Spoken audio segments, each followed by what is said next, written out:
In this video tutorial, we're going to try to take a look at this Project Libre tool, which is a tool that allows us to plan projects.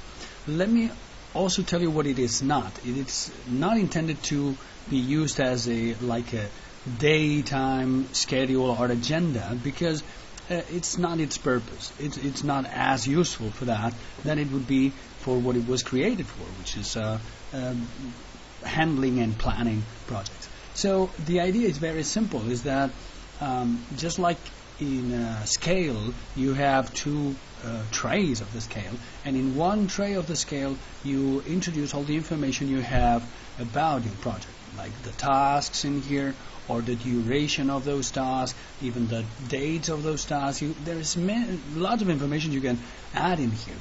And on the other side of the scale, what you get is new information you didn't have before. Thanks to combining and mixing this information you provided, this software, Project Libre, can give you new information. For instance, a Gantt chart, like a graphic representation throughout time. You see here Monday, Tuesday, Wednesday, and so on. So you can see how it looks like. But not only this, but it can also give you statistics, ratios, and lots of information that we will see later on. First thing first, to get something like this is quite easy. The only thing you gotta do, let's start a new one. It's just give a name to it. This is a trial that we're doing, and we're gonna introduce the first task. This is gonna be task number 1, and then we will have task number 2, and then task number 3, and so on. Now we can add the durations. You can have durations from minutes, 10 very short kind of task, or you can have hours, 5 or 4 hours.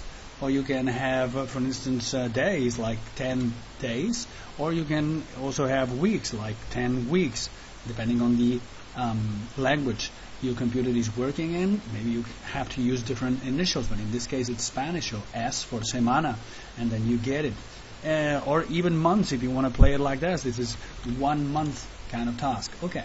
As you've probably seen while I introduced the durations, these different durations were adapted to like a working environment. When I just say 1 month, it doesn't give me like 30 days of work, but 20 days of work. And when I say 1 week, it doesn't give me 7, but 5 days of work. This is because that's per default what Project Libre has as a working time. All right? It can be changed, but so far it's good to already know this. Check it out. We can go like this, 7 days, or even 2 weeks later on here in the third one. That's great. Now, this task, of course, they shall not be done at the same time, like in parallel, just like you're seeing here. It's just starting today and then moving on. But actually, they should be done some after some others. There are some tasks, for instance, task number 2, that depends on task number 1, so it can start. I cannot do task number 2 until task number 1 is finished. How can I say this? I can tell this to OpenProj in 2 ways. The first way is going to be this one, just checking out that there are more columns in here, and one of them is called Predecessors, and this is where I introduce the number of order that the first task, the predecessor, had. In this case, task number 1 was 1. So when I introduce this, this is what I get. I get this predecessor draw in here. And the second thing that I got, which is even more important, is that the second task now has been moved on in my calendar because of this condition of this predecessor. Behind this small change, there is a huge concept that everybody that plans projects in a professional way has to have in account. This is that we don't plan with dates. We do not plan with dates. We don't put this task in here on Monday the 5th of November just because it's here. It's going to be done here just because it cannot be done before this one, task number 1, has finished. So this one finishes on Friday, so I'm going to start it on Monday. The good thing about playing it like this, just with predecessors, is that if anything changes, for instance, the duration of task number 1 changes and it goes to 10 days, of course Project Libre is going to recalculate it all and then finally give me a new starting date for this task number 2. Let's try it in a different way. We added predecessors with this column called Predecessors. And then we can also try it with in a different way. We can try it with the use of our mouse. Let's try that task number 3 cannot be started until task 1 again is finished. Both task 2 and task 3 depend on task 1.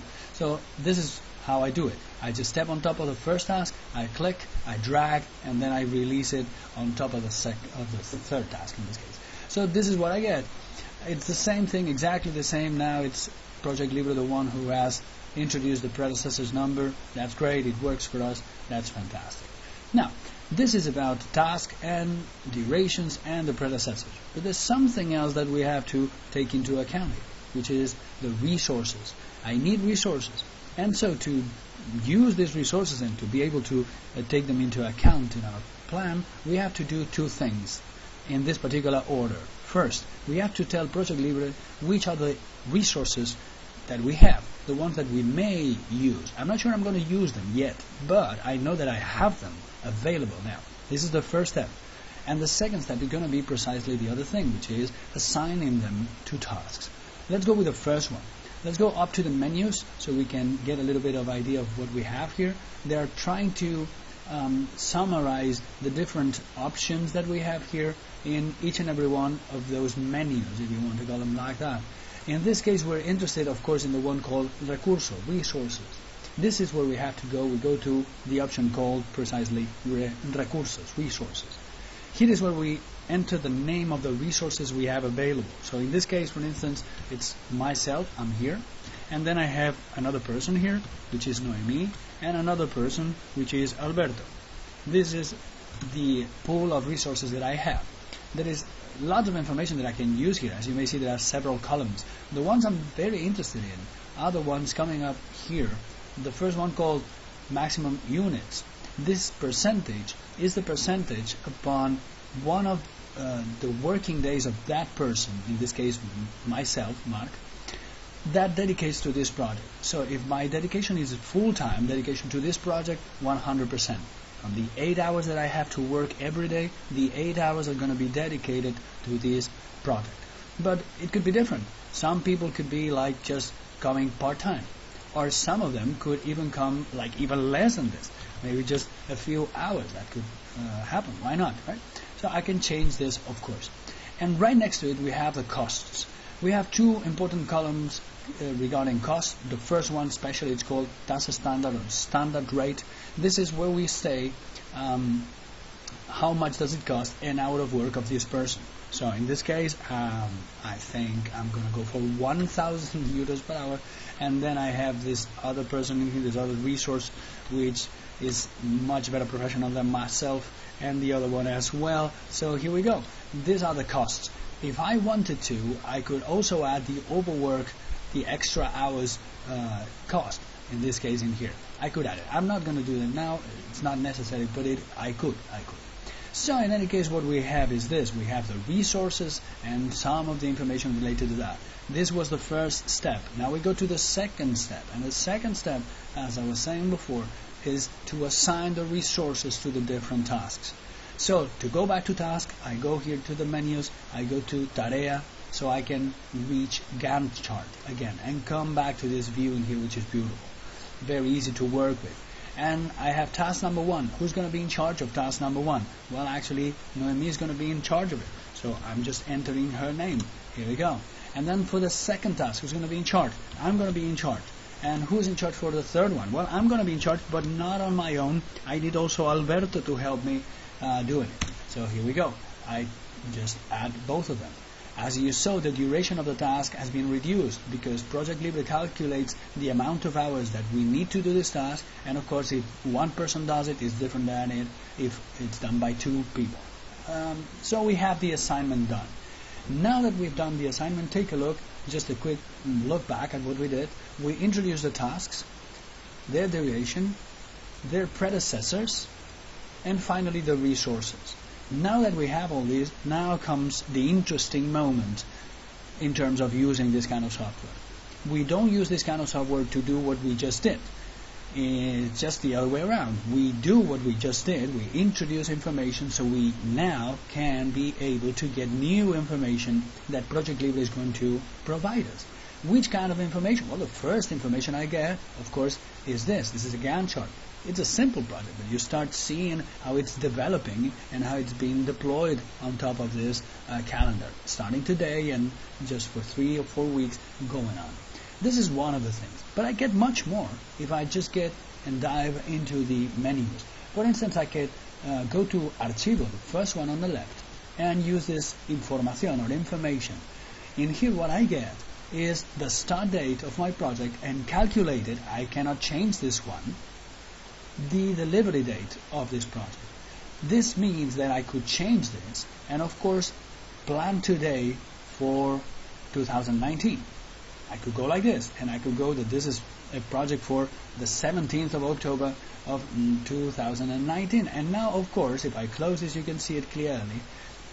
The project, the same project with the same structure, the same information now has been moved on to October 2019. This is one of the possibilities I have here at changing this. But this is not the only thing that I got. I can take a look at actually at more things.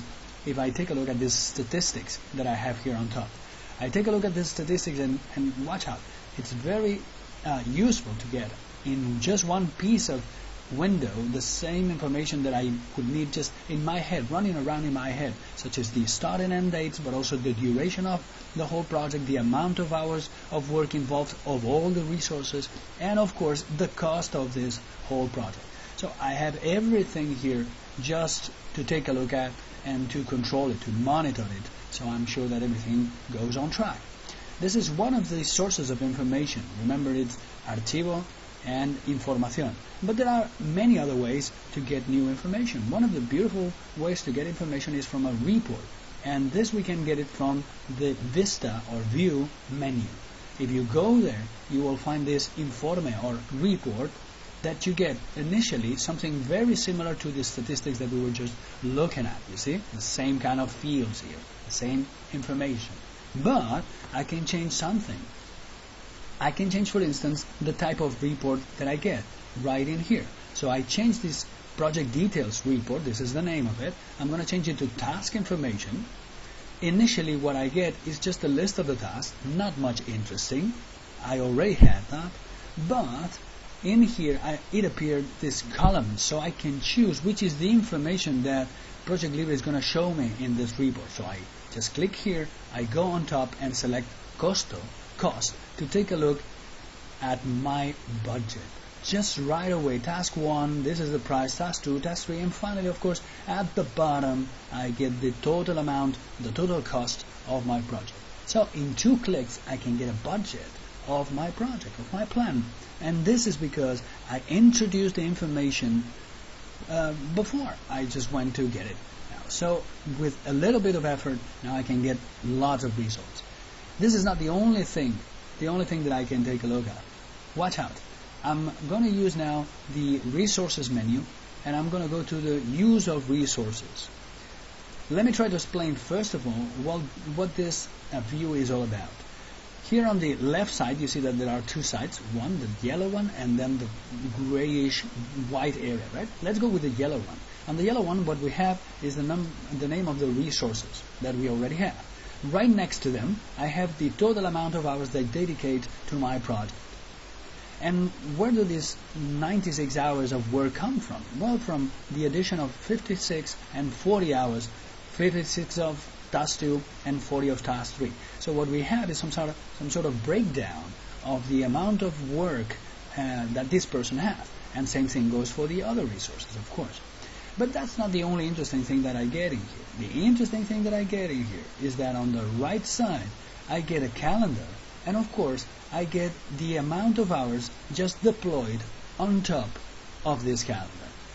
At the same height of the name, if you take a look at this grayish row, I get the total amount of hours this person is going to be doing by day. This Thursday, Noemi is going to start, and she's going to continue on Friday, and on Monday, and on Tuesday, and so on.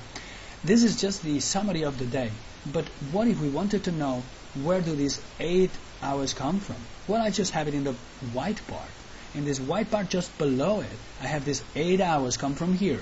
which I can read horizontally. They come from task 1. So from these 80 hours that Noemi has to do of task 1, she's going to do 8 in here, 8 in here, 8 on Monday, and so on until 10 days. That will be the total amount of 80 hours. So it's not a graphical representation, but a numeric kind of representation. And it's very useful because it's going to give me something very interesting, especially if I combine it with this fantastic icon here on top, corner right. This is the histogram. And in here I watch it, all the resources, right, that I have. Let's take a look at this one, and let's move it on along the project. Take a look at what happens here on the second or third week of this project. The green area is the amount of work. And what is the black line that we get in here? The black line represents the maximum capacity of hours of work that this person has each and every one of those days. To say it in different words, you see this 100%, 8 hours a day, 8 hours on Monday, 8 on Tuesday, Wednesday, and so on. This is the most amount of hours this person can do day by day. But due to our way of planning, to our decisions in planning, finally it has landed too much work on Thursday, Friday, Monday, Tuesday, and Wednesday finally. You see this green area just staying over this limit that we shouldn't be surpassing. So we have a problem here. This is what we call overwork. Too much work. So we call it overwork. This must be solved, definitely. You see that in this case, Alberto, for instance, still has the same problem. He only dedicates 25% of his work to a project. So we have assigned too much work to do to him. So he cannot do it. He's not going to be able to do it. Or if he does it, he's going to die. So this is something we don't want. And then Noemi happens to be in the same situation. So we really planned it so badly. So badly. There are many ways of solving this. Of course there are. The first way would be trying to change the resources or trying to split the resources in different ways. Why not? It's a possibility. But we will cover this into a different at a different moment. For now, the only interesting thing is this, that in this uso del recurso, resource usage, I have not only the assignment of resources and the tasks, but I also have the deployment of those tasks on top of a calendar. And now it's telling me with the histogram when something wrong is happening, when there is too much work and then we have overwork. This is uso del recurso, resource usage. And in this menu called Tarea, we have like a twin sister of that view, which is called the uso de tarea, task usage, which is a little bit the same, but just inverted. Instead of having the name of the resource and below it the name of the task, we have just the other way around. Take a look at task 3. Task 3 requires 80 hours of work, and we're going to split them, both Alberto and myself, 40-40, right? And of course on the right side of the screen we have how these 80 or 40 hours are being deployed on top of a calendar. So we have a full control in here. We can always know when there are problems, and we can then of course take decisions and finally act, trying to make a better plan and make a more reliable plan, which is a little bit the idea. So to sum things up, just going back to Gantt chart, you see that with a little bit of effort, trying to introduce a little bit of information such as name, duration, predecessors, the resources and the cost, then we can go to what we're really interested in, which is getting information, be it from Archivo Información and the statistics, or be it from Vista, Informe, and then we get whatever we want, in this case a fantastic budget report, or we can also go to resources and use the usage of resources with a histogram to take a look at what's going on, which are the problems here. All of this can be done by just a little bit of an effort. Nobody in the world can plan a project without a software like this one. Don't let them fool you. Excel spreadsheets are not the way to plan a project. If you plan a project like that, you're gonna fail miserably. You need a more powerful software, a software that has been created for this function, for this particular function, trying to help you plan better.